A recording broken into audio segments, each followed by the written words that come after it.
A'udzubillahi minasyaitonirrajim. Bismillahirrahmanirrahim. Assalamualaikum warahmatullahi wabarakatuh. Alhamdulillah wa syukrulillah. Asyhadu an la ilaha illallah wahdahu la syarikalah. Wa asyhadu anna Muhammadan abduhu wa rasuluh. Jaa bidinil haqq liyudhhirahu 'ala ad-dini kullihi wa kafa billahi shahida. Wassalatu wassalamu ala nabiyyina Muhammad sallallahu alaihi wasallam wa ala alihi wa sahbihi ajma'in, amma ba'du. Alhamdulillah, pada kesempatan yang mulia ini kita masih diberi Allah Subhanahu wa taala nikmat, khususnya Allah masih memberikan kepada kita nikmat sehat pada kesempatan yang mulia ini, sehingga kita bisa menunaikan kewajiban kita sholat subuh dengan berjamaah.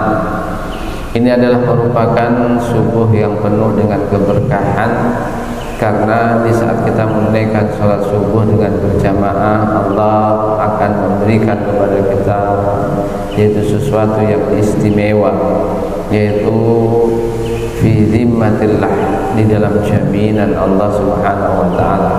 Dijamin oleh Allah Subhanahu wa taala rezeki kita, dijamin oleh Allah kesehatan kita, dijamin oleh Allah Subhanahu wa taala segala urusan kita akan diberi oleh Allah Subhanahu wa taala dengan segala macam kemudahan.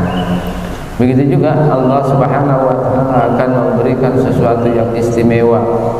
Sholat subuh yang kita lakukan di saat kita melakukannya dengan berjamaah akan bernilai sama dengan melakukan sholat malam secara keseluruhan. Ini adalah merupakan nikmat yang luar biasa, keberkahan yang luar biasa, sehingga amal soleh kita akan bernilai luar biasa. Semoga apa yang kita niatkan pada kesempatan yang mulia ini, Allah akan mengangkat derajat kita, diampuni oleh Allah Subhanahu wa taala dosa-dosa kita. Allah Subhanahu wa taala mempertemukan kita semuanya di dalam surganya. Amin ya rabbal alamin. Di dalam kajian yang kita kaji kemarin, di saat kisah orang-orang Bani Israel diperintahkan oleh Allah Subhanahu wa taala untuk menyembelih satu ekor sapi betina, karena kisah salah satu di antara mereka ada yang mati terbunuh dan tidak ada seorang pun yang mengetahui siapa pembunuhnya. Maka Allah memberikan perintah untuk menyembelih satu ekor sapi betina. Akan tetapi di saat sapi betina itu setelah disembelih dan dihidupkan oleh Allah Subhanahu wa taala dengan memukul sebagian dari bagian sapi betina itu, dihidupkan oleh Allah Subhanahu wa taala dan mengetahui siapa pembunuhnya, orang Bani Israel pada saat itu melihat dengan kepala atau dengan mata kepala mereka, disaksikan dengan orang banyak sekali, akan tetapi mereka mengingkari kebenaran itu. Allah menyatakan hati mereka sebagaimana hati atau batu yang mengeras. Hati yang mengeras itu dinyatakan oleh Allah Subhanahu wa taala bahkan lebih keras, asaddu qaswah, lebih keras dari kerasnya batu. Padahal batu itu di saat ditetesi air terus menerus dia akan pecah, wa yakhruju minhul ma', Allah Subhanahu wa taala. Maka di dalam kisah berikutnya Allah Subhanahu wa taala memberikan peringatan terhadap orang-orang yang beriman. Kita semuanya diingatkan oleh Allah Subhanahu wa taala akan perilaku orang-orang Bani Israel di dalam surah Al-Baqarah ayat 75. Dikisahkan bagaimana kita orang-orang yang beriman jangan kita ini merasa atau tamak dengan orang-orang Yahudi, orang-orang Bani Israel untuk beriman terhadap agama kita semuanya. Kenapa? Karena perilaku orang-orang Yahudi itu di saat mereka mengetahui kebenaran, mereka banyak merubah ayat-ayat mereka. Ini dikisahkan oleh Allah di dalam surah Al-Baqarah ayat yang ke-75. Allah menyatakan, afatatma'una ayyuminu lakum. Allah menyatakan, afatatma'un, janganlah kalian tamak terhadap mereka orang-orang Yahudi, orang-orang Bani Israel itu. Untuk apa? Ayyuminu lakum, yaitu agar supaya mereka beriman kepada agama kalian semuanya. Jadi apa yang dilakukan oleh orang-orang Yahudi hari ini, bahkan kita melihat orang-orang Bani Israel hari ini itu bukan banyak memberikan sesuatu kontribusi yang bagus untuk Islam, bahkan mereka merusak saudara-saudara kita hari ini di Palestina, dibunuh, dibantai, yang terjadi seperti itu. Maka kita umat Islam diingatkan oleh Allah semenjak dahulu oleh Allah Subhanahu wa taala agar tidak tamak untuk berimannya orang-orang Yahudi, orang-orang Bani Israel terhadap agama Islam. Kenapa Allah Subhanahu wa taala menyatakan hal yang seperti itu? Wa qad kana fariqum minhum, waqad, dan betul-betul karena ada fariqum minhum, sebagian daripada mereka. Jadi sebagian dari orang-orang Yahudi dinyatakan oleh Allah yasma'una kalam Allah, mereka mendengar ayat-ayat Allah Subhanahu wa taala, mereka memiliki kitab mereka yang disebut kitab Taurat. Setelah mereka mendengar, bahkan setelah mereka mendengar, mereka kaji kitab mereka dengan sebaik-baiknya, Allah menyatakan tsumma yuharrifunahu, kemudian mereka rubah kitab Taurat itu mim ba'di ma aqalu, setelah mereka memahami, setelah mereka kaji dengan teliti. Jadi ini kebiasaan orang-orang Yahudi dari dulu, merubah, menambah kitab Taurat. Maka tidak ada kitab Taurat yang mereka miliki itu secara otentik. Allah Subhanahu wa taala di dalam ayat ini mengkisahkan seakan-akan ayat ini sebagai peringatan untuk kita hari ini. Seakan-akan ayat ini peringatan untuk hari ini karena ayatnya memakai kalimat atau sighah mudhara'ah untuk hari ini. Kejadian itu sudah lama, akan tetapi hari ini banyak terjadi. Orang Yahudi itu di saat mereka mendengar ayat-ayat mereka kitab Taurat, bukan mereka meyakini, akan tetapi bagaimana mereka itu merubah ayat-ayat Allah Subhanahu wa taala, kitab Taurat itu dirubah, ditambah oleh mereka. Setelah mereka itu akhalu, mereka berpikir, memahami dengan detail. Maka di dalam akhir surah atau ayat ke-75 itu Allah menyatakan wa hum ya'lamun, dan mereka mengetahui betul-betul. Artinya dirubahnya kitab Taurat oleh mereka orang-orang Yahudi atau orang-orang Yahudi itu diketahui betul oleh mereka, dengan sengaja mereka lakukan sesuai dengan kondisi situasi pada saat itu, keinginan-keinginan mereka.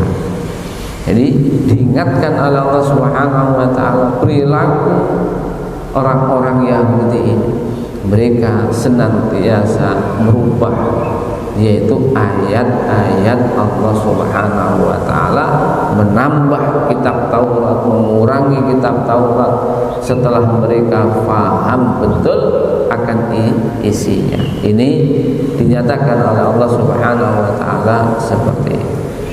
Setelah itu Allah Subhanahu wa taala mengisahkan perilaku orang Yahudi yang lainnya. Jadi orang Yahudi pada saat zaman Nabi kita Muhammad sallallahu alaihi wasallam, ada orang Yahudi yang pada saat itu disebut dari golongan orang-orang munafik. Memang di saat berada di Madinah itu berbagai macam ragam perilaku manusia, golongan manusia. Ada betul-betul orang-orang yang beriman, ada mereka orang-orang munafik, ada orang-orang kafir pada saat itu.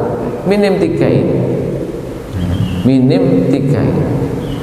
Orang-orang yang betul-betul beriman itu betul-betul setelah hijrah dari Mekah menuju ke Madinah pada saat itu. Yang kedua, orang-orang munafik ini mudabdab, tidak ke sana, tidak ke sini.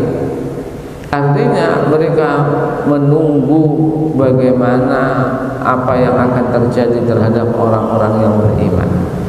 Maka pada saat itu dipimpin oleh Abdullah ibnu Ubay ibnu Salul. Ini adalah tokoh dari orang-orang munafik. Ini golongan dari orang-orang Yahudi. Ada orang-orang yang kafir pada saat itu betul-betul ingkar kepada Allah Subhanahu wa ta'ala. Digambarkan oleh Allah Subhanahu wa ta'ala tentang orang-orang munafik itu bagaimana? Ayat ke-76 Allah mengisahkan, wa idza laqul ladzina amanu, wa idza, dan di saat laku mereka itu bertemu dengan siapa? Alladzina amanu, dengan orang-orang yang beriman. Qalu, berkatalah mereka, amanna, kami beriman.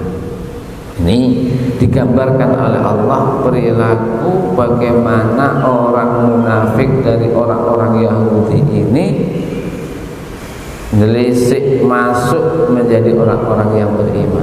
Kalau ketemu dengan orang-orang yang beriman, mereka menyatakan amanna, orang-orang yang beriman, kami juga beriman sebagaimana kalian beriman.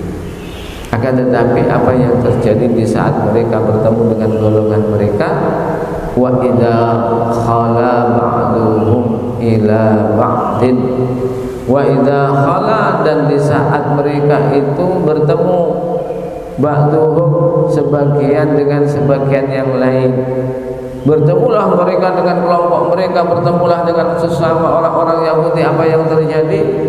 Qalu, mereka berucap, sesama mereka saling orang-orang Yahudi, mereka menyatakan, atuhaddisunahum, kawan-kawan, apakah kalian kisahkan kepada orang-orang yang beriman bima fatahallahu alaikum, dengan apa yang telah dibuka oleh Allah Subhanahu wa taala di dalam kitab kita ini. Kitab Taurat ini tentang sifat kenabian Nabi kita Muhammad sallallahu alaihi wasallam.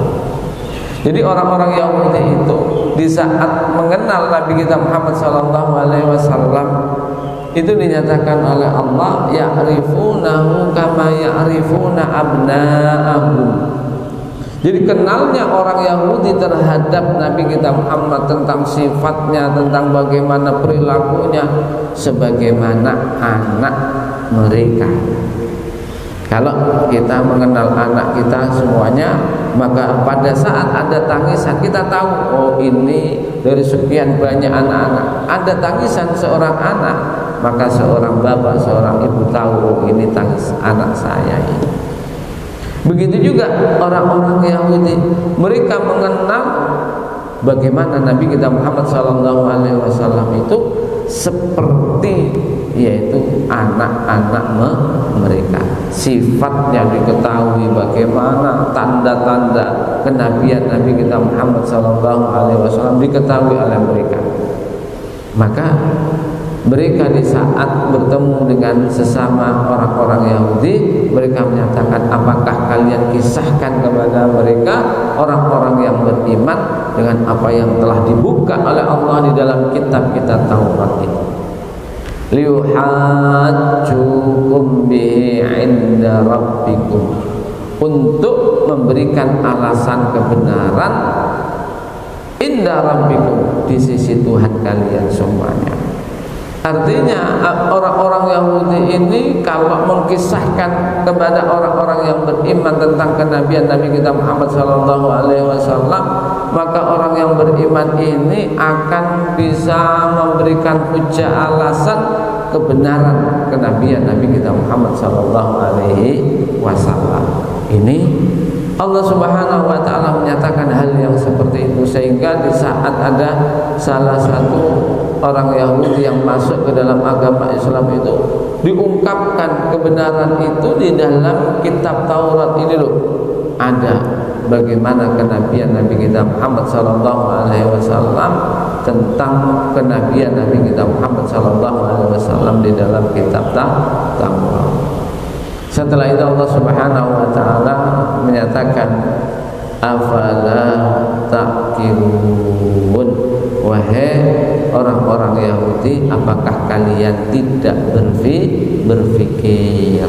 Allah mengingatkan, apakah kalian tidak berpikir bahwasanya Allah mengetahui seluruh apa yang kalian lakukan, semuanya sebenarnya sudah diungkap oleh Allah Subhanahu wa taala di dalam kitab Al-Qur'an. Semuanya ada, perilaku sampean orang-orang Yahudi semuanya diungkap oleh Allah Subhanahu wa taala. Allah akan mengetahui segalanya dari perilaku kalian. Ini ayat-ayat yang membuka bagaimana perilaku oleh orang-orang Yahudi. Yang pertama kita lihat, orang Yahudi itu senantiasa banyak di saat mendengar kitab ataupun ayat-ayat Allah, mereka senantiasa merubah, menambah, yaitu kitab mereka setelah difahami, dikaji, dirubah oleh mereka. Yang kedua, mereka merasa takut dengan terungkapnya kenabian Nabi kita Muhammad SAW, padahal Allah Subhanahu wa taala mengungkap betul di dalam kitab Al-Qur'an ini yang kita kaji bagaimana kenabian Nabi kita Muhammad SAW.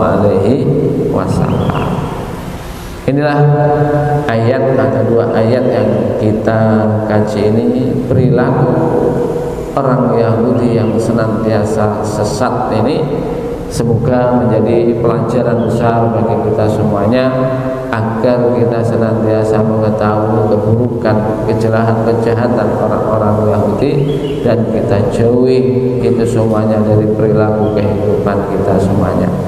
Inilah ayat-ayat yang kita kaji, semoga memberikan pencerahan hati dan pikiran kita semuanya dan bermanfaat untuk kita semuanya. Mari kita tutup kajian ini dengan membaca kafaratul majlis. Subhanakallahumma wa bihamdika asyhadu an la ilaha illa anta astaghfiruka wa atubu ilaik. Aqulu qouli hadza, astaghfirullah. Assalamualaikum warahmatullahi wabarakatuh.